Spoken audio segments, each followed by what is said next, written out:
આ બધા નિયમો ફોલો કરીએ છીએ. હવે હું વાત કરીશ કે બીજું શું કરવું જોઈએ. જે વસ્તુ બની ગઈ છે તો કચ્છની અંદર હજી પણ આપણે ખ્યાલ હશે તો 2001 ભૂકંપના પહેલાંની બનેલી ઇમારતો કે દરમિયાન બનેલી ઇમારતો છે જે જર્જરિત હાલતમાં છે.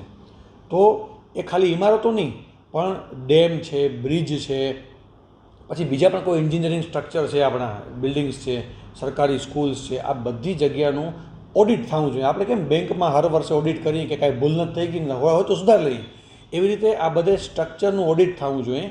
અને એને સ્ટડીઝમાં એમાં જિયોલોજિસ્ટ, સિવિલ એન્જિનિયર અને આર્કિટેક્ટ આ 3 ટીમ ભેગી મળીને જો ઓડિટ કરે અને એનું મંતવ્ય આપે કે આ બિલ્ડિંગને રિપેર કરવાથી જો સ્ટેબલ થશે તો પણ અલગ, અને જો એ રિપેર કરવાથી ઓકે ન થતો એને ડિમોલિશ કરીને પછી બાંધકામ કરવું જોઈએ.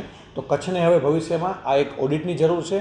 અને નવા બાંધકામ છે એ ભૂકંપને અને બીજી ઘણી બધી સુનામીને એવી ઘટનાઓ છે, આપણે વાવાઝોડા આવે છે, સ્ટોર્મ આવે, સાયક્લોન આવે છે, એ બધી જ ઘટનાઓને શું કહેવાય ફેસ કરી શકે એ પ્રકારના આપણે કન્સ્ટ્રક્શન કરવા જોઈએ. Thank you. ડેફિનેટલી તંત્રની એલર્ટનેસની આપણે જો એક સારી વાત કરીએ તો તંત્રએ ભૂકંપ પછી બિલ્ડિંગ બાયલોસ બનાવ્યા. એમાં 1+1ની પરમિશન આપી, પછી અમુક સ્ટ્રક્ચર કન્ડિશન કરીને 1+2ની પરમિશન આપી. અને તંત્ર એ આપણી એક માર્વલ જેને કહેવાય આપણી જનરલ હોસ્પિટલ બનાવી.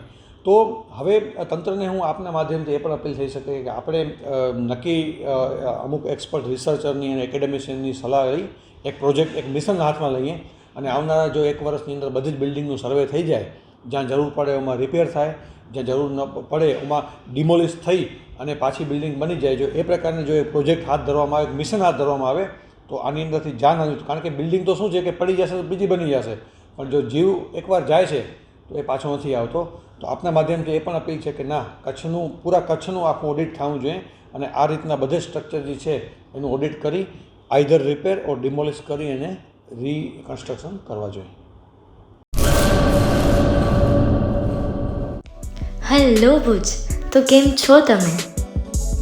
આજે હું તમને એવા શોરૂમની વિઝિટ કરાવું છું જે છેલ્લા 10 વર્ષથી કચ્છની જનતાના પ્રેમ અને વિશ્વાસથી મહેકતું લુગડા બજાર ફેમિલી શોરૂમ. આ શોરૂમમાં સ્ટાર્ટિંગ પ્રાઇસ 399થી છે, જેમાં kids wear, girls wear, boys wear અને જેન્ટ્સ વેર અને લેડીઝ વેરમાં પણ ન્યૂ વેરાયટીવાળું કલેક્શન પણ જોવા મળી રહેશે.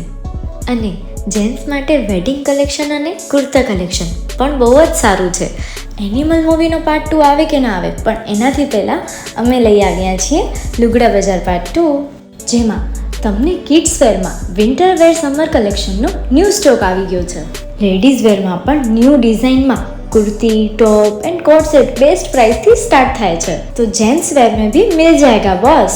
Leather, jacket, brand pants and check shirts, formal shirts, track pants પણ બેસ્ટ થી બેસ્ટ પ્રાઇસ સાથે.